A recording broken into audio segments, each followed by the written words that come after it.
संतप्त मानस शांत हों, जिनके गुणों के गान में वे वर्धमान महान जिन विचरे हमारे ध्यान में। नमः समय साराय स्वानुभूत्या चकास्ते चित स्वभावाय भावाय सर्वभावांतरच्छिदे।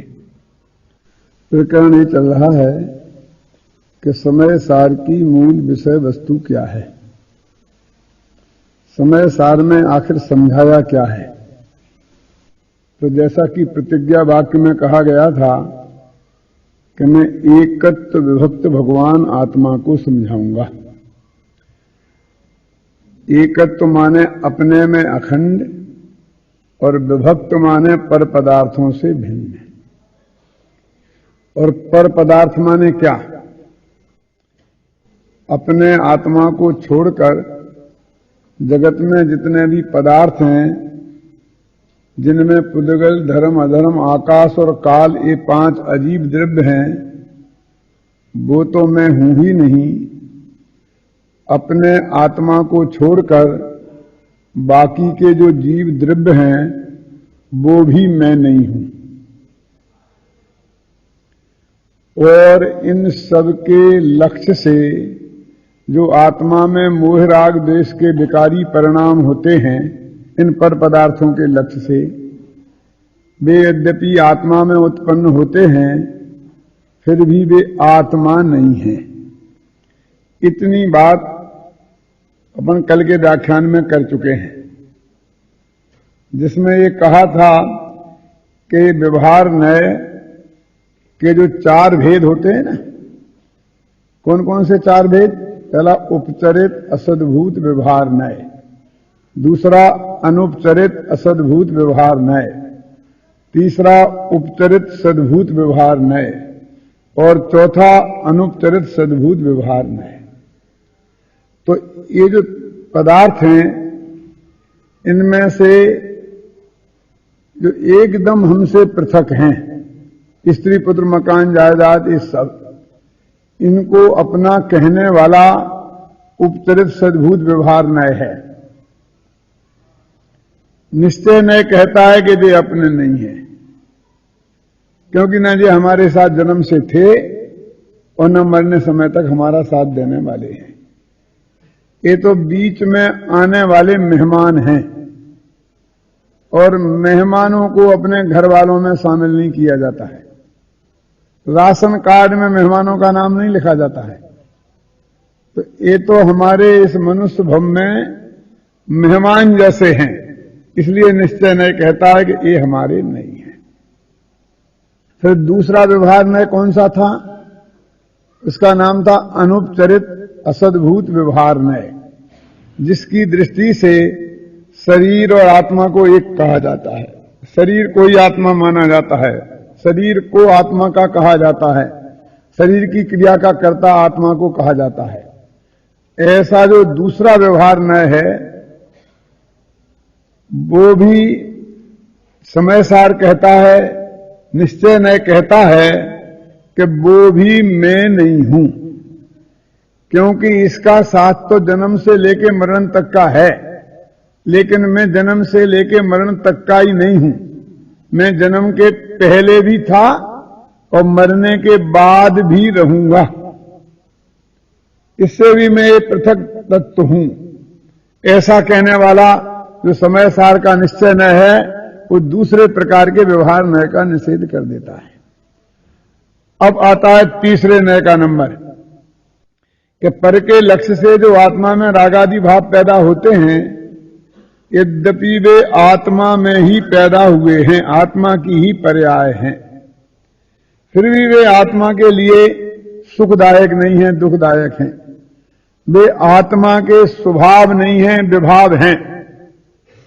वे आत्मा के मेल हैं।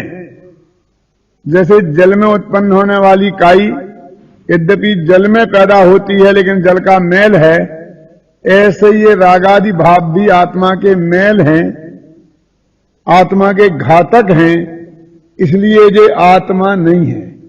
और इन्हें जो आत्मा कहता है उस नय का नाम है उपचरित सद्भूत व्यवहार में। उपचरित तो इसलिए क्योंकि ये हमारे लिए दुखदाई है, इसलिए दूर के हैं।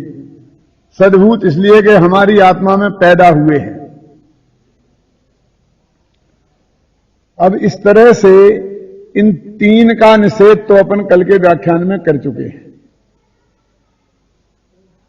तीन प्रकार के व्यवहार का निषेध तो कह चुके हैं। अब एक चौथा व्यवहार नय है।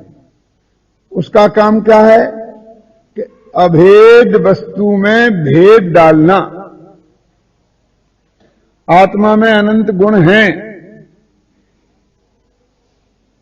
ये बात सत्य है। असंख्यात प्रदेशी है, ये बात भी सत्य है। लेकिन वे अनंत गुण अलग अलग नहीं हो सकते हैं। ऐसा नहीं कि हमारा ज्ञान यहां रह जाए और सुख चला जाए अमेरिका में। वो दोनों एक साथ ही रहते हैं, उनको कभी अलग नहीं किया जा सकता है। ऐसी उनके अंदर जो एकता है, ऐसे ही असंख्य प्रदेशों में जो एकता है वो वास्तविक है, और आत्मा में जो अनंत गुण हैं ये भी वास्तविक हैं। लेकिन इन गुणों का जो लक्ष्य रहे कि आत्मा में ज्ञान है, दर्शन है, चारित्र है, सुख है, वीर है, तो अपने ज्ञान में विकल्प की तरंग उठती है। और जब तक ज्ञान में विकल्प की तरंग उठती रहेगी तो आत्मा का अनुभव नहीं होता है। इसलिए चौथा नय, जिसे हम अनुपचय सद्भूत व्यवहार नय है, उससे कहते हैं कि आत्मा में ज्ञान है, दर्शन है, चारित्र है, सुख है, वीर है, अनंत असंख्य प्रदेश है। लेकिन जब तक ऐसा विकल्प रहेगा तब तक वो आत्मा के अनुभव का स्वाद नहीं आएगा। इसलिए इसको भी अभूतार्थ कहते हैं। इस प्रकार इस चार प्रकार का जो व्यवहार नय है, जो आत्मा का स्वरूप बताता है, वो वास्तविक नहीं है, ऐसा बताने वाला ग्रंथादिराज समय सार है। इसकी 27वीं गाथा में लिखा है कि व्यवहार नयो भासदी जीवो देहो हवदि खलु एको नदु निश्चयेन जीवो देहो भी कदापि एकठो। कि व्यवहार नय कहता है कि जीव और देह एक ही है, किंतु निश्चय न से जीव और देह कदापि एक नहीं हो सकते। ये असद्भूत व्यवहार नय का उदाहरण है। वो दो प्रकार का था ना, उसमें दूसरे प्रकार का इन्होंने नंबर उदाहरण में लिया। और 7वीं गाथा में इसी समय सार की में ये लिखा है व्यवहारेण बदस्यति जीवस्य चरित्र दंसनम राणम न विराणम न चरित्रम न दंसनम जाणगो शुद्धो। व्यवहार ने कहता है कि आत्मा में ज्ञान है, दर्शन है, चारित्र है, लेकिन निश्चय ने से विचार करें, न तो आत्मा ज्ञान है, न दर्शन है, न चारित्र है। इस तरह दोनों गाथाओं की ऊपर की पंक्ति में व्यवहार नय का प्रतिपादन है और नीचे की पंक्ति में निश्चय नय का प्रतिपादन है। और न केवल प्रतिपादन है, बल्कि वो निश्चय नय का प्रतिपादन व्यवहार नय के निषेध रूप है। ऊपर की पंक्ति में कहते हैं कि व्यवहार नय कहता है कि देह जीव एक है, यह सद्भूत व्यवहार नय की बात है। और नीचे की पंक्ति में कहते हैं कि निश्चय नय से एक कदापि एक नहीं हो सकते। ऐसे ही ऊपर की पंक्ति में कहते हैं कि व्यवहार नय कहता है कि आत्मा में ज्ञान है, दर्शन है, चारित्र है। नीचे की पंक्ति में उसका निषेध करते हुए कहते हैं कि न आत्मा में ज्ञान है, न दर्शन है, न चारित्र है। न आत्मा ज्ञान है, न दर्शन है, न चारित्र है। इस तरह निश्चय और व्यवहार नय में निषेधक निषेध संबंध है। व्यवहार निषेध है और निश्चय निषेधक है। इस बात का ध्यान रखना कि जब पहले व्यवहार बोलें और निश्चय बाद में बोलें तो संबंध का नाम बोलना निषेध निषेधक। पहले निश्चय बोलें और बाद में व्यवहार बोलें तो उसका नाम रखना निषेधक निषेध। कहने का आशय यह है कि व्यवहार निषेध करने योग्य है और निश्चय न उसका निषेध करने वाला है। ये समय सार में उस परम शुद्ध निश्चय नय की बात कही है कि जिस नय से मैं ना स्त्री पुत्र मकान जायदाद आत्मा है, न देह आत्मा है, न राग आत्मा है, न क्रोधादि भाव आत्मा है, और यहां तक कि आत्मा के अंदर विद्यमान ज्ञान दर्शन चारित्र आदि जो गुण हैं उनका भेद यानी विकल्प भी आत्मा नहीं है। तो इसके पार जो शुद्धात्मा है वो समय सार का प्रतिपाद्य है।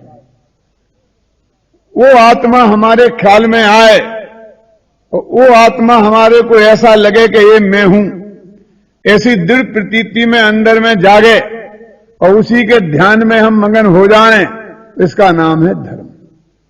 जब तक ऐसा धर्म हमारे जीवन में प्रकट नहीं हुआ तब तक बाहर में हम कितना ही क्रियाकांड करें, कितने ही व्रत उपवास करें, कितना ही दयादान की प्रवृत्ति करें, कितने ही तीर्थ यात्रा करें, शरीर को सुखा लें, तो भी जैन दर्शन के अनुसार रंच मात्र भी धर्म होने वाला नहीं है।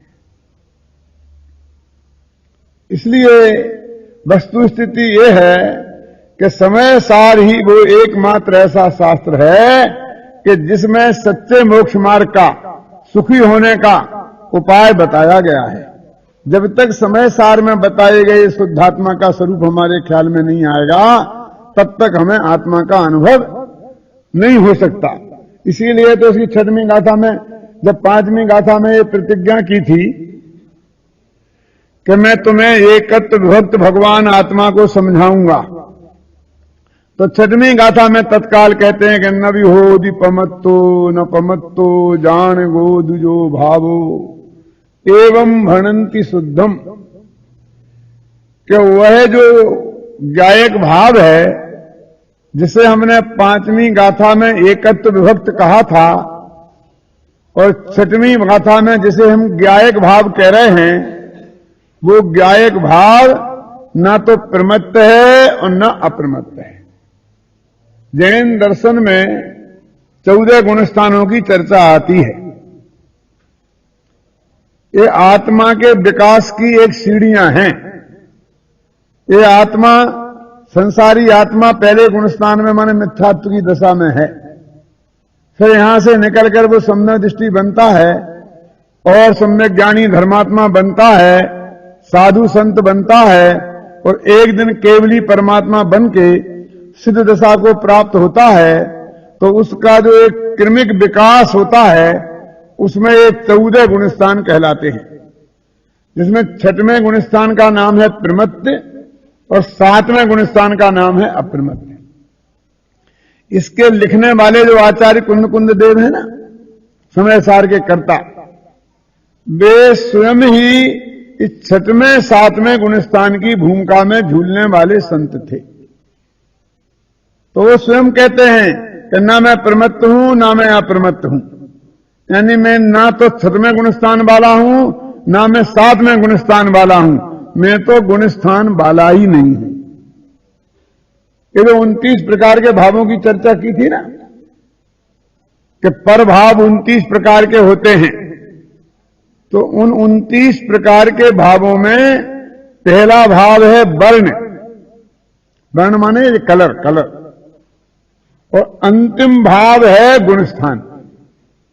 वर्णादि से लेकर गुणस्थान पर्यंत ये 29 भाव हैं।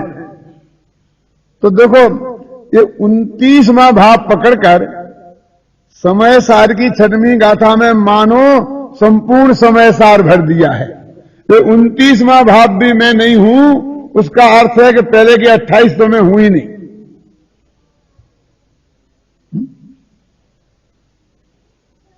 और प्रमत्त गुणस्थान है 6वां, अप्रमत्त है 7वां।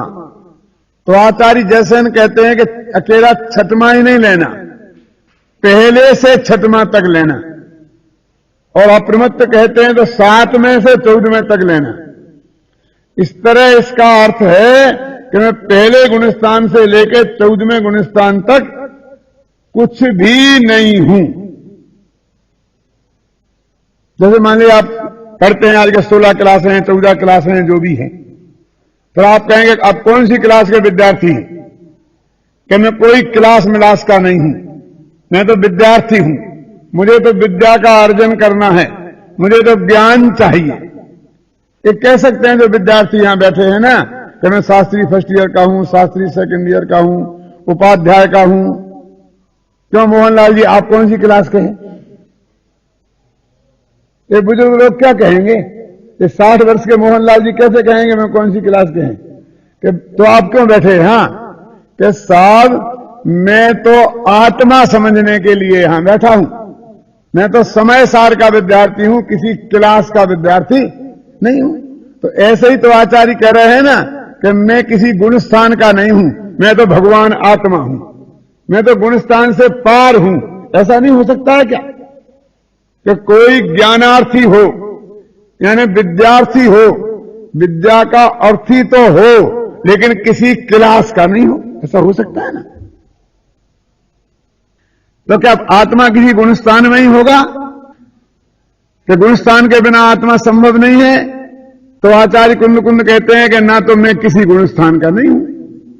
तो इस तरह से वो सारी पर्यायों का निषेध करते हैं। जो अपने आत्मा को पहचानना है ना, तो इसके पहचानने की विधि, इस सारी दुनिया में जितने भी पदार्थ हैं, उन पदार्थों में से हमें आत्मा खोजना है। इस सारे नयों का वर्णन समय सार में क्यों किया है? समय सार के सामने एक बड़ी समस्या है। क्या समस्या है? जैसे किसी आदमी को हीरा चाहिए, उसकी लड़की की शादी है और अपने जमाई को उसे हीरे की अंगूठी देना है। अभी कोई आदमी उससे कहे कि हीरा कहां मिलेगा, तो कोई आदमी यदि उसे जवाब दे कि हीरा पृथ्वी में मिलेगा, तो बात तो सच्ची है ना, क्योंकि आकाश में से टपकने वाला है नहीं। हीरे की जो खदानें हैं वो पृथ्वी के भीतर ही है ना। ये बात सत्य होने पर भी उसे संतोष प्रदान नहीं करेगी, क्योंकि वो एक हीरे की अंगूठी के लिए सारी पृथ्वी को खोदे, ये संभव है क्या? कितना कठिन काम है। ऐसे ही कोई आदमी पूछे कि मुझे अनुभव करने के लिए, सम्यक दर्शन की प्राप्ति करने के लिए, हमें सम्यक दर्शन की प्राप्ति करना है, समझ लो हमारी बेटी की शादी है। ये भी कोई साधारण काम नहीं है। जैसे बेटी की शादी एक बहुत बड़ा काम है, निबट जाए तो आधा मोक्ष हो गया लगता है, या सम्यक दर्शन होते भी आधा मोक्ष हो गया समझ लो। तो हमें सम्यक दर्शन की प्राप्ति के लिए आत्मा जानना है, और पूछें कि आत्मा कहां मिलेगा, और कोई जवाब दे कि लोकाकाश में, तो उत्तर कोई गलत तो नहीं है, क्योंकि जीव अलोकाकाश में तो है ही नहीं। अलोकाकाश में तो अकेला आकाश ही आकाश है ना। जीवों की सत्ता तो लोकाकाश के भीतर भीतर ही है ना। ये बात सत्य होने पर भी जिस आत्मा के दर्शन करके हमें सम्यक दर्शन की प्राप्ति करनी है, वो आत्मा हमें उपलब्ध नहीं हुआ। तो क्या लाभ हुआ इस कथन का? कि ये कथन बेकार है कि नहीं? ये कथन बेकार तो नहीं है, क्योंकि जिनवाणी में इसका कथन है। बेकार इसलिए नहीं है कि ये पृथ्वी में ही हीरा मिलेगा, इसने कम से कम इतना तो बता दिया कि हीरा खरीदने के लिए मंगल ग्रह पे नहीं जाना पड़ेगा, चंद्रमा पे नहीं जाना पड़ेगा, स्वर्गों और नरकों में नहीं जाना पड़ेगा, इस मध्यलोक में जो पृथ्वी है इसमें ही मिलेगा। उसने भी कुछ ना कुछ काम तो किया ही है।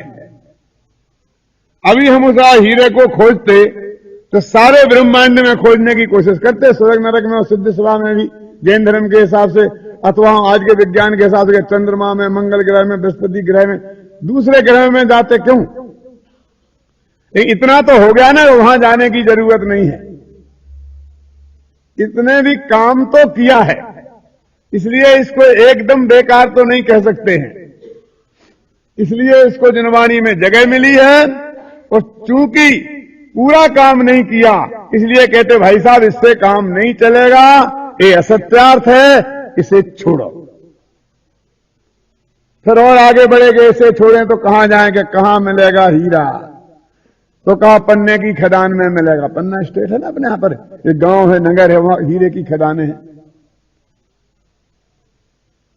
इसने बहुत बड़ा काम किया कि सारी पृथ्वी से हमारी दृष्टि हटाकर एक पृथ्वी के 1-2 किलोमीटर के एरिया के भीतर केंद्रित कर दी, जहां वो हीरे की खदानें हैं।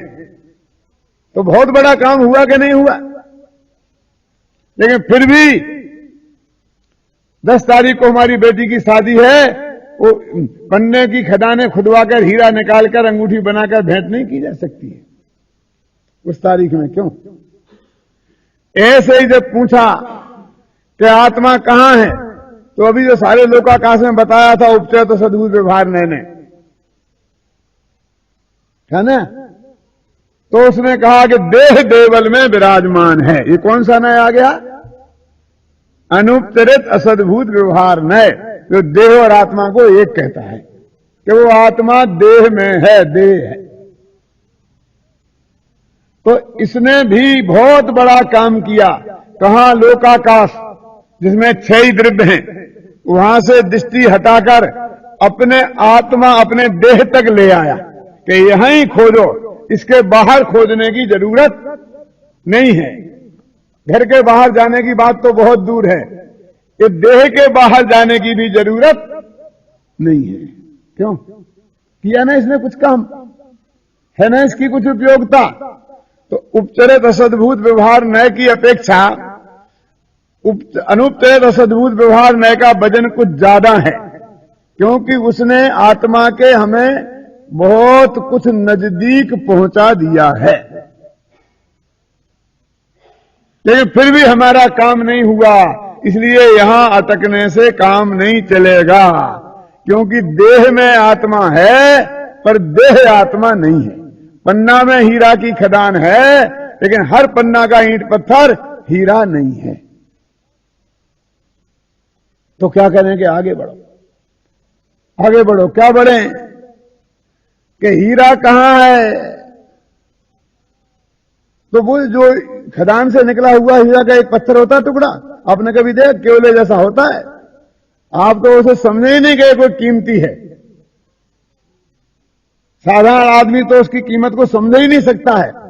ऐसी हालत में वो होता है कि ये दिखाएंगे ये है हीरा, तो रेंदो हमें नहीं चाहिए हीरे का, हमारा तो पत्थर का ही बढ़िया है, बिना हीरे के काम चला लेंगे, हम तो सोने की अंगूठी बना लेंगे। वो हीरा को यदि मूल रूप में आप देखें जो खदान से निकलता है, वो बहुत बुरी हालत में होता है।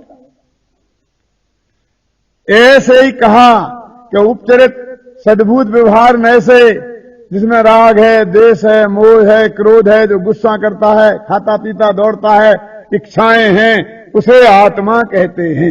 ये तो बहुत मेला कुचैला है। आत्मा ऐसा होता होगा? क्यों? जैसा वो मेला कुचैला हीरा है ना, इसने भी कुछ काम तो किया। क्या काम किया? कि पन्ने की खदान से हमारे एक कटोरे में रखे हुए इतने से टुकड़े में कि ये है हीरा। अब वो 2-4 किलोमीटर के एरिया को तो नहीं खोजना पड़ेगा, वहां से इतना काम तो किया ना। तो ये जो देह में कहा था कि देह में देवल में विराजमान है, लेकिन जो देह में रूप रसगंध स्पर्श वाला हिस्सा है, ये काला गोरा हिस्सा है, वो मैं नहीं हूं। जिसमें से ये क्रोध मान माया लोभ आ रहा है, वो मैं हूं। ये क्रोध शरीर में से नहीं आ रहा है, अंदर जो आत्मा है उसमें से आ रहा है। इसमें भी कुछ काम तो किया, देह पे से दृष्टि हटा दी, पन्ना की खदान से दृष्टि हटा दी, उस पत्थर तक दृष्टि आ गई। लेकिन भाई साहब अभी भी काम नहीं हुआ, क्योंकि उस हीरे को वैसे ही का वैसा अंगूठी में जड़ा करके रख दें तो कोई हाथ में पहनेगा नहीं उसे। वो शोभा नहीं बढ़ाएगा। ऐसे ये राग देश वाले आत्मा का ध्यान करें तो धर्म नहीं होगा, सम्यक दर्शन ज्ञान चारित्र की प्राप्ति नहीं होगी। इसलिए ये नए भी असत्यार्थ है, लेकिन इसने भी कुछ ना कुछ काम तो किया है, उपयोगी तो है, लेकिन पूर्ण सत्य को इसने हमें प्राप्त नहीं कराया है। तो आगे बढ़ो। तो क्या है कि ये जो आपको काला कलूटा दिख रहा है ना, इसी के अंदर सफेदी भी है, चमक भी है। वो तुझे भले ही दिखाई नहीं देती है। जिस चारित्र गुण की विकारी पर्याय क्रोध है, उसी चारित्र गुण, वो चारित्र गुण क्षमा का भंडार है, वो क्रोध का भंडार नहीं है। वो क्षमा गुण है, उसका गुण, उसका स्वभाव क्षमा है, क्रोध उसका स्वभाव नहीं है।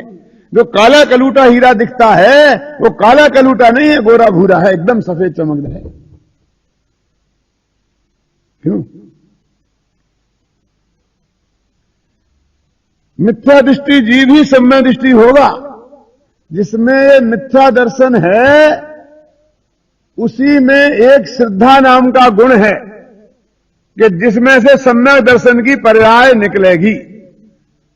जिसमें मिथ्या दर्शन की पर्याय नहीं है उसमें श्रद्धा नाम का गुण ही नहीं है। इस पत्थर में, इस रूमाल में, इस घड़ी में क्यों मिथ्या दर्शन नहीं है? ये मिथ्या दृष्टि नहीं है ना घड़ी, अन्ना जी। ये मिथ्या दृष्टि नहीं है तो सम्यक दृष्टि भी नहीं होगी। जो मिथ्या दृष्टि है आज, कल वो ही सम्यक दृष्टि होगा। जो क्रोधी है वो ही क्षमावान होगा, जिसमें क्रोध नहीं है वो क्षमावान भी नहीं होगा।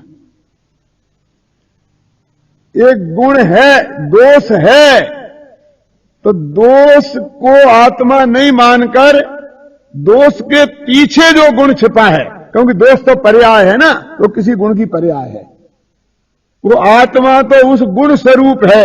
ऐसा जो कहन करने वाला है वो कौन सा न है?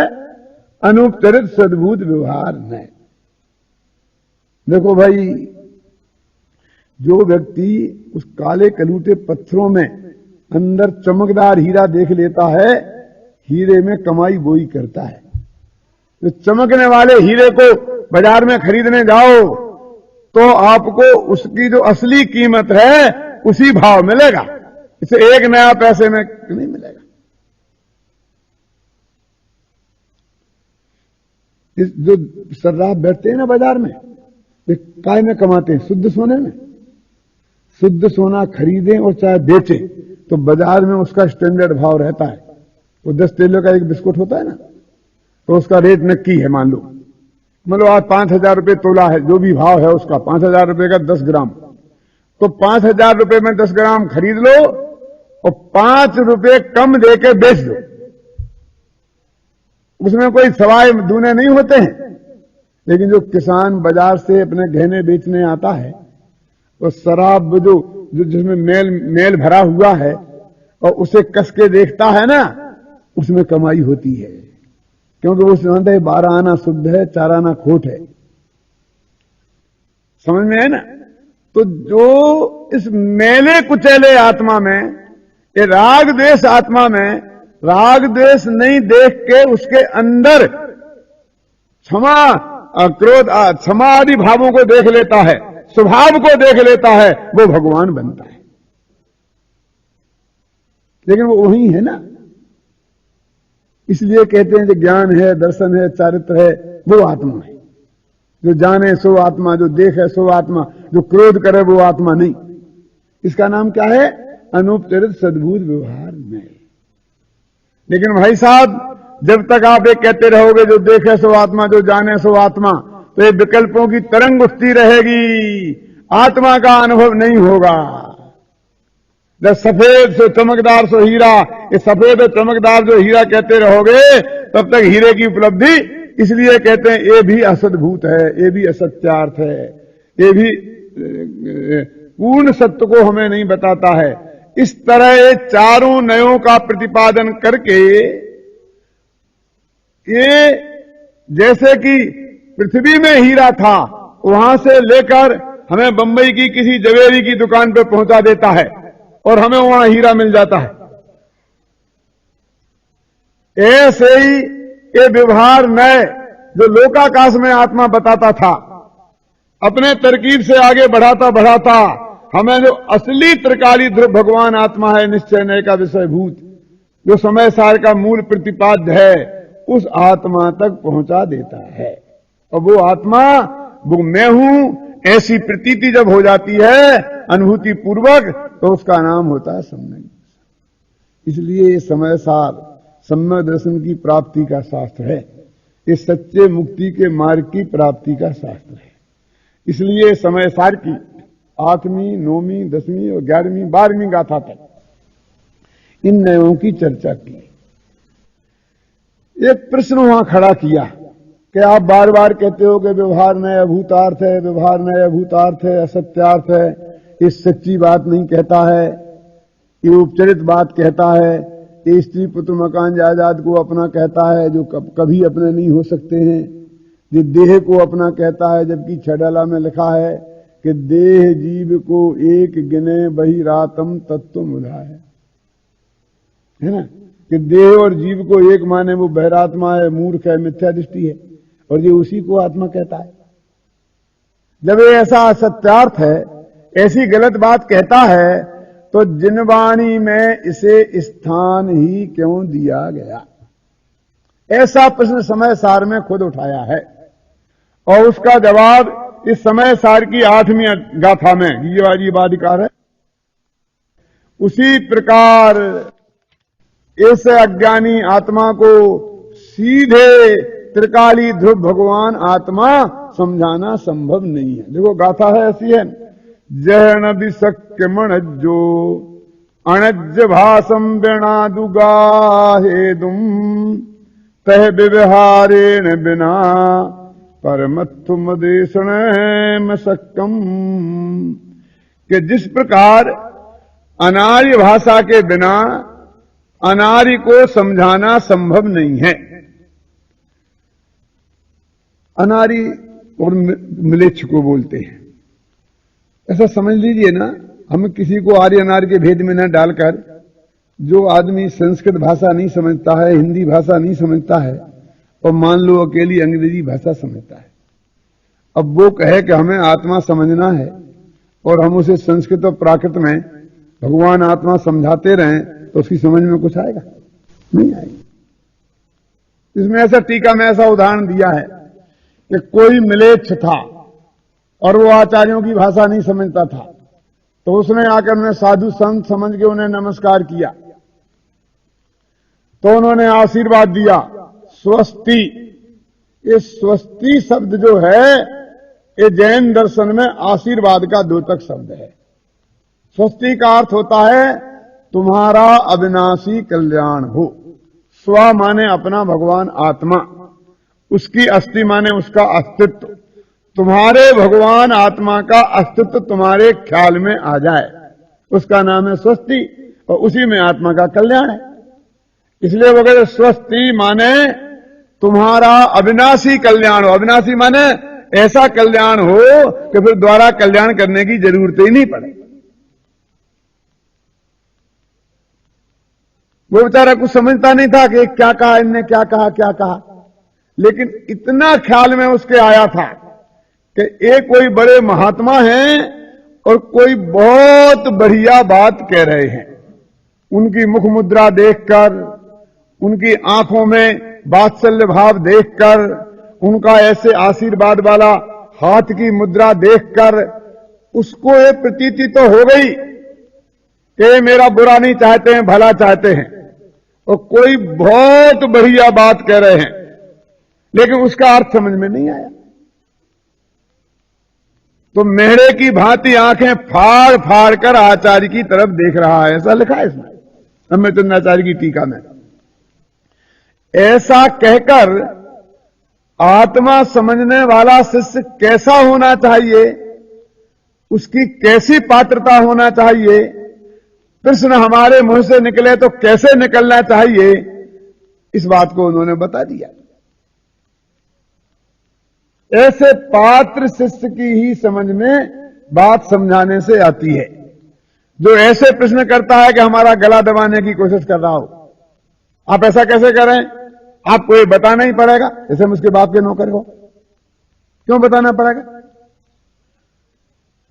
बहुत विनय पूर्वक कहे कि ये बात मेरी ख्याल में नहीं आई, यदि आपको तकलीफ नहीं हो तो मुझे एक दफे समझा दें, तो उन्हें समझाने का भाव भी आएगा। मैं एक बात कहता हूं, बहुत मर्म की है, कि विद्या प्राप्त करने का उपाय शास्त्रों में विनय को कहा है। देखो, किसी सेठ की तिजोरी का माल लेना हो तो उसकी छाती पर बंदूक रखकर लिया जा सकता है भाई साहब?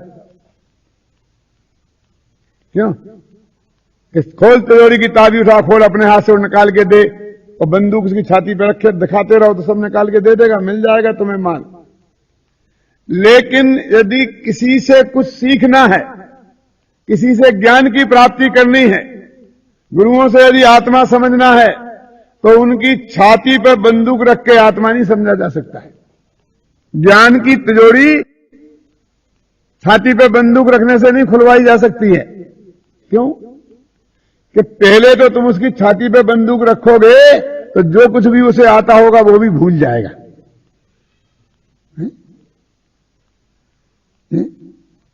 वो समझाने का भाव ही गायब हो जाएगा, वो तो भयाक्रांत हो जाएगा। वो समझाएगा कैसे? ये समझने और समझाने का काम तो अंदर के उल्लास का काम है।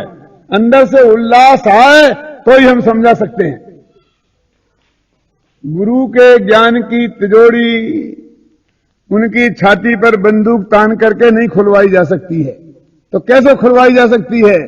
कि विनय से, अपने विनम्र शब्दों के माध्यम से हम उनके हृदय को प्रफुल्लित कर दें, उन्हें ऐसी प्रतीति कर दें कि भाई इसे समझाना चाहिए, दया भाव उत्पन्न कर दें, तो ही समझाया जा सकता है। ये बात को इस उदाहरण से आचार्य देव ने यहां कह दिया कि उसके हृदय में ऐसा विरोध भाव नहीं है। क्या बकते हैं गुटर गुटर, हमारी तो कुछ समझ में नहीं आता है, हमारी भाषा में क्यों नहीं बोलते हैं, ऐसा विरोध भाव नहीं आया। बल्कि कोई कहते तो अच्छी बात है, मैं ही अभागा हूं जो मेरी समझ में नहीं आ रहा है, ये तो मेरा भला ही चाहते हैं, ऐसा समझकर मेढे की भांति टकटकी लगाकर देखता है। तो उसमें लिखा कि बोई आचार्य कदाचित उसकी भाषा समझते हो, तो वे करुणा से पिघल करके वे उसी की भाषा में समझाने लग जाएंगे। और लिखा कदाचित वे आचार्य नहीं समझते हो, तो उनके पास दूसरे आचार्य बैठे हो और वे समझते हो दोनों की भाषा को, तो वे समझा देंगे, तो उसकी समझ में बात आ जाएगी। तो ऐसे ही निश्चय माने आत्मा क्या, कि ज्ञानानंद स्वभावी आत्मा। अब ऐसा कहा तो शिष्य की समझ में नहीं आया,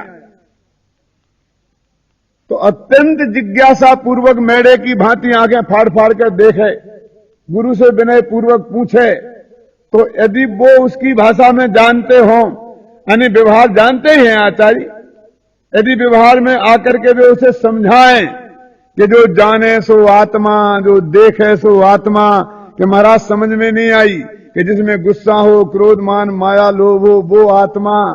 अभी भी समझ में नहीं आई कि जो देह देवल में विराजमान है वो आत्मा।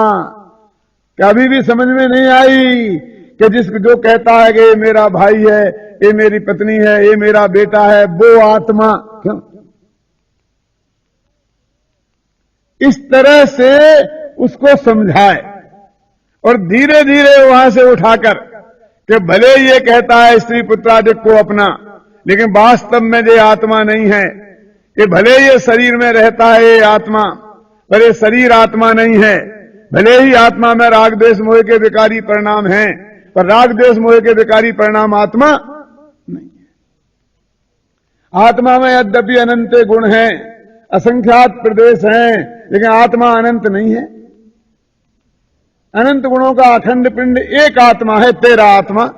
वो अनंत आत्मा है, वे तो पर हैं, उससे तेरे को क्या लेना देना है ना। असंख्यात प्रदेशों का अखंड पिंड एक आत्मा, कि हिंदुस्तान हिंदुस्तान का बड़ापन बताना हो तो हम कह सकते हैं कि जिसमें 20-20 प्रांत हैं, जिसमें एक एक प्रांत में लाखों लोग रहते हैं, सैकड़ों जिले हैं, कह सकते हैं ना कि जिसमें 1 अरब जनता रहती है। तो ये हिंदुस्तान के बड़कपन को बताने के लिए ये बात कही जा रही है। लेकिन 20 प्रांतों का नाम हिंदुस्तान नहीं है। हिंदुस्तान तो 20 प्रांतों में जो एक अखंडपना है उसका नाम हिंदुस्तान है।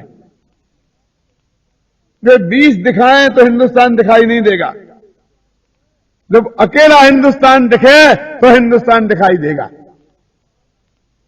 एक आदमी ने कहा था कि मैंने सारा भारत घूमा, सारे भारत में मुझे गुजराती मिले, मराठी मिले, पंजाबी मिले, मद्रासी मिले, लेकिन एक भी भारतीय नहीं मिला। समझ में क्या कहना चाहता है वो? जिससे पूछा कि आप कौन हैं तो कहा मैं गुजराती हूं, मराठी हूं, मद्रासी हूं, पंजाबी हूं, बंगाली हूं। किसी ने एक ने नहीं कहा कि मैं हिंदुस्तानी हूं, मैं भारतीय हूं। क्यों? क्या आपके यहां कितने विद्यार्थी हैं? करीब 50 तो मराठी होंगे, 40 राजस्थानी होंगे। क्यों? कि अच्छा इतने ऐसे हैं और हिंदुस्तानी है कोई? क्यों? बोलो। कोई नहीं कहता है कि हमारे यहां 165 विद्यार्थी हिंदुस्तानी है। कैसा दुर्भाग्य है। इसलिए तो हिंदुस्तान हमारी समझ में नहीं आता है। हमें राजस्थान समझ में आता है, पाकिस्तान समझ में आता है, समझ में आए ना, लेकिन हिंदुस्तान समझ में नहीं आता है। ऐसे ही ज्ञान दर्शन चारित्र सुख वीर असंख्य प्रदेश समझ में आते हैं, लेकिन असंख्य प्रदेशों का अखंड पिंड, अनंत ज्ञानों का अखंड पिंड भगवान आत्मा समझ में नहीं आता। तो इस प्रकार 4 प्रकार के व्यवहार नयों के माध्यम से इस आत्मा को कहां से निकाल के लाए? लोकाकाश में से। तो ये व्यवहार नए एकदम अनुपयोगी हैं, एकदम झूठे हैं, ऐसा भी मत समझ लेना। इनकी भी उपयोगिता है, और जिस बात को वो कहते हैं उस बात की मर्यादा में वे सत्य भी हैं, ख्याल में है ना। लेकिन उनकी मर्यादा उतनी ही है। देखो अपन गणित में कहते हैं ना, 1 के माने 11 और 11 में से 8 गए, 3 बचे, ऐसा लगाते नहीं लगाते? तो 1 के माने 11, ये बात सच्ची है, ये बात सच्ची हो सकती है। क्यों भाई साहब? यदि 1 के माने 11 होता है तो मुझे आपसे 1 रुपया चाहिए, लाओ 11, कोई देने को तैयार है? नहीं। लेकिन ये बात भी हमको 21 में से 18 घटाने हों तो ये विधि है ना कि ऊपर में 21 में जो 1 है उसको 1 माने 11, उसमें से 8 गए तो 3 बचे। तो वो बात सत्य है, लेकिन वो उस गणित पुरता सत्य है। गणित में तो सत्य है ना रमेश जी, कि नहीं? पूरे गणित में भी नहीं है। तो कोई ये कहे कि 11 में से 18 घटाओ, कभी हाल घटाता हूं कि 1 के माने 11 और 11 में से नहीं चलेगा। तो 1 के माने 11 कब होता है? जब पीछे हासिल की गुंजाइश हो, तब 1 के माने 11 कर सकते हैं ना। ऐसे ही चाहे जहां व्यवहार को लगा दो वो बात सही नहीं है। बस उतना प्रयोजन पुरता कि जब 21 में से 18 घटाने हो तो वहां तुम 1 के माने 11 मान सकते हो, बस खत्म। वो सच्चा है इतनी मर्यादा में, इसके बाहर वो झूठा है, बस ऐसी बात है। इसे बिल्कुल झूठा ये बात नहीं है, कथनचित सत्य है और कथनचित झूठा है। जैन दर्शन शादवादी दर्शन है, वो सर्वथा स्वीकार नहीं करता है। वो व्यवहार नए अपने प्रयोजन की सिद्धि में समर्थ होने से सच्चा है, और उस प्रयोजन सिद्ध हो जाने के बाद में उसकी कोई उपयोगिता नहीं है, इसलिए वो हे है, छोड़ देने लायक है, असत्यार्थ है। बहुत उदाहरण है इस बात को सिद्ध करने के लिए कि हमको नदी पार करनी है और नदी का पुल नहीं है, तो नाव में बैठ के जाना है।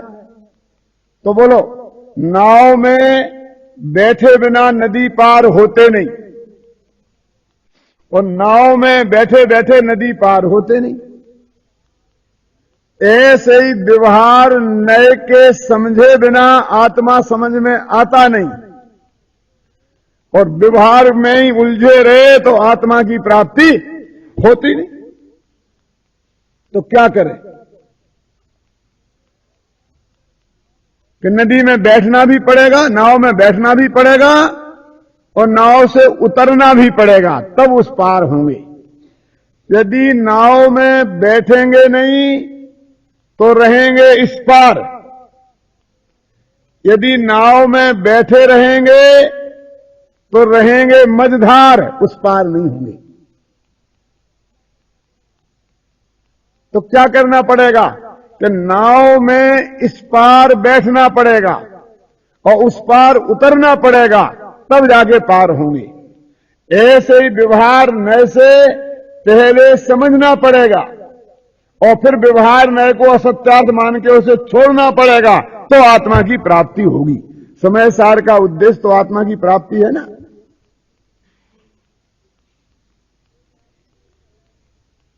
कोई आदमी ये कहे कि भाई साहब एक गड़बड़ हो जाएगी कि आप कभी कहते हो उतरो, कभी कहते हो बैठो, तो हम कब बैठे, कहां उतरे, कि हम समझा रहे ना कि इस पार बैठो और उस पार उतरो, कि नहीं, दो बात एक साथ मत समझाओ। हमारी बुद्धि जरा स्थूल है, कहीं हम भूल गए और जहां नहीं उतरना है वहां उतर गए, मझधार में उतर गए, तो क्या होगा।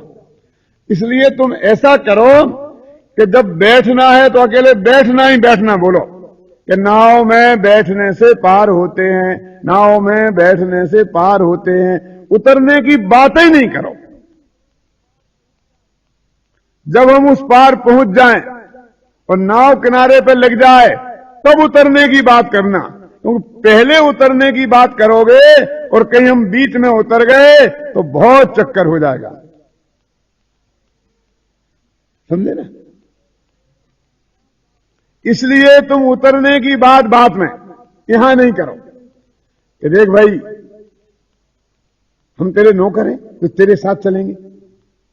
तुझे नदी से पार होने का रास्ता यदि समझना है तो अभी यही समझ ले पूरा, और अच्छी तरह याद भी रखना। यदि तू मझधार में उतर गया तो हम जिम्मेवार नहीं है, बह के समुद्र में पहुंच जाएगा। इतनी सावधानी तेरी जिम्मेवारी है कि कहां बैठना और कहां उतरना पहले ही समझ ले। ऐसे ही कोई कहे कि पहले तो तुम व्यवहार में कोई सत्यार्थ कहो, उसे असत्यार्थ कहो ही मत, कहो छोड़ने की बात, क्योंकि हम निश्चय तक नहीं पहुंचे, निश्चय के किनारे पर, और बीच में ही व्यवहार छोड़ देंगे तो संसार समुद्र में भटक जाएंगे, बह जाएंगे। इसलिए हमें बाद में बताना, तो ऐसा नहीं चलेगा। देशना लब्धि तो एक साथ ही पूरी होती है। तुझे पहले ही सब बात समझनी पड़ेगी और उसे याद रखना पड़ेगा, और अत्यंत सावधानी पूर्वक जहां व्यवहार नय की उपयोगिता है वहां व्यवहार नय का उपयोग करना पड़ेगा, और जहां उसकी उपयोगिता समाप्त हो जाए वहां उसे छोड़ देना। एक नाव की बात होती तो हम तुम्हारे साथ चले भी चलते भाई साहब। अभी आपको यहां से बंबई जाना है तो यहां बीच में नदी पड़ती है, तो फिर नाव में से उतरना, फिर तांगे में बैठना, फिर रेलवे स्टेशन जाना, फिर वहां रेल में बैठना, फिर वो रेल में तुम्हारा स्टेशन आ जाए बंबई का, जब वहां उतरना, बीच में मत उतर जाना, नहीं तो हम जिम्मेवार नहीं है। क्यों? फिर वहां टैक्सी में बैठना, फिर अपने गांव के कमरे जहां जाना है वहां उतरना। कि तूने बहुत बैठना उतरना बैठना उतरना बैठना उतरना कह दिया, हम गड़बड़ा जाएंगे, तो फिर हम तुम्हारे साथ बंबई तक चलें। नदी के उस पार जाने की बात होती तो सोच भी लेते, ऐसे यहां कई व्यवहार नए हैं। क्यों? पहले उपचरित असद्भुत व्यवहार नए की नाव में बैठना, फिर जब सद्भुत व्यवहार अनुपचरित असद्भुत व्यवहार नए का किनारा आ जाए तो उससे उतर जाना, तो उस दूसरी नाव में बैठना फिर उसका किनारा आ जाए तो उतर जाना, फिर सद्भुत व्यवहार नए की उपचरित सद्भुत नए की नाव में बैठना, तो उससे उतर जाना, तो तीसरे चौथे व्यवहार नए की नाव में बैठना, फिर उससे उतर के निश्चय में चली जाए। तो बहुत स्टेप हैं भाई साहब, कि यही तो हम आपसे कहते हैं कि बहुत स्टेप हैं, यदि हम कहीं भूल गए तो जो तुम्हारी समस्या है वही समस्या हमारी है कि एक दो होते तो हम तुम्हारे साथ चलते, हम तुम्हारे साथ कहां तक जाएंगे। क्यों? आखिरकार उपाय यही है कि आप लिख लो, समझ लो, डायरी में नोट कर लो, और तुम्हें ही अपना रास्ता पार करना होगा। अपनी मदद आप करो तो पार होगे, दूसरे के भरोसे काम चलेगा नहीं। दूसरा इतना कम कर रहा है कि तुम्हें समझा रहा है। ऐसे ही सारे व्यवहारों का स्वरूप आपको बहुत बारीकी से स्वयं समझना पड़ेगा, और उनकी जो उपयोगिता है उसका उपयोग करना पड़ेगा, और जहां उनकी उपयोगिता समाप्त हो जाए वहां उसको छोड़ना पड़ेगा। तब तुम्हें भगवान आत्मा की प्राप्ति होगी। एक दफे आप अंदर से दृढ़ संकल्प कर लें कि मुझे ये समझना है, तो आप समझ लेंगे। क्योंकि जिनवाणी में भगवान ने कहा है, समय सार में ही कहा है कि प्रत्येक सैनी पंचेंद्रिय में ये मुक्ति का मार्ग अथवा भगवान आत्मा को समझने की पूरी पूरी ताकत है, वो समझ सकता है। क्या ख्याल में है? इतनी बुद्धि हमारे पास है क्या? एक चिड़िया के पास जितनी बुद्धि है ना, तो आत्मा को समझने के लिए सिर्फ उतनी बुद्धि चाहिए। क्योंकि चिड़िया को भी सम्य दर्शन होता है कि नहीं होता है? सम्य दर्शन चारों गतियों में होता है। इसलिए ऐसा कहकर कि हम में बुद्धि नहीं है, हम में बुद्धि नहीं है, अरे भाई साहब, वो चिड़िया तुम्हारे इतना व्यवहार नहीं समझती होगी। क्यों? एक भाई ने मेरे से पूछा, क्यों जी तुम्हारा ये नए चक्र पड़े बिना सम्य दर्शन नहीं होगा, है ना? मैंने कहा हो जाएगा, कोई चिंता की बात नहीं है। तो ठीक है ना। फिर मैंने कहा पूछा कि तुम्हारे समय सार के पढ़े बिना सम्य दर्शन होगा कि नहीं होगा? बोलो कि नहीं साहब, वो तो पढ़े बिना तो नहीं होगा। तो क्यों? कि नए चक्र को पढ़े बिना, जैसे चिड़िया को सम्य दर्शन हो गया क्योंकि उसने नए चक्र नहीं पढ़ा था, तो उस चिड़िया ने समय सार भी नहीं पढ़ा था और उसे भी हो गया क्या? लेकिन इतनी बात नक्की है, टोडरमल जी साहब ने मोक्ष मार्ग प्रकाशक में लिखा कि जो समय सार की विषयभूत वस्तु है, त्रिकाली द्रव्य भगवान आत्मा है, जिसे ये नयों के माध्यम से खुद समय सार ने समझाया है, समय सार में समझाया है, वो वस्तु जब तक समझ में नहीं आएगी तब तक आत्मा का अनुभव नहीं होगा, नहीं होगा और नहीं होगा। इसलिए भाई, हम आत्मा का अनुभव करना है तो इन नयों के समझने से अपने उपयोग को हटाओ मत। थोड़ी मेहनत करो, 3 दिन की मेहनत से ये नए तुम्हारी समझ में आ सकते हैं और सारी जिंदगी का रास्ता साफ हो सकता है। तो समय सार की विषयभूत वस्तु तो नयातीत है, लेकिन वो नयों के माध्यम से समझी जाती है। उसे हम समझकर और आत्मा की प्राप्ति करें, इस पवित्र भावना के साथ अभी की बात समाप्त करता हूं, बाकी बात कल। शांति सुधा बरसाए जिनवाणी, शांति सुधा बरसाए जिनवाणी, वस्तु स्वरूप बताए जिनवाणी, वस्तु स्वरूप बताए जिनवाणी, पूरा पर सवे दोष रहित, आप क्रिया से सोने सोजे,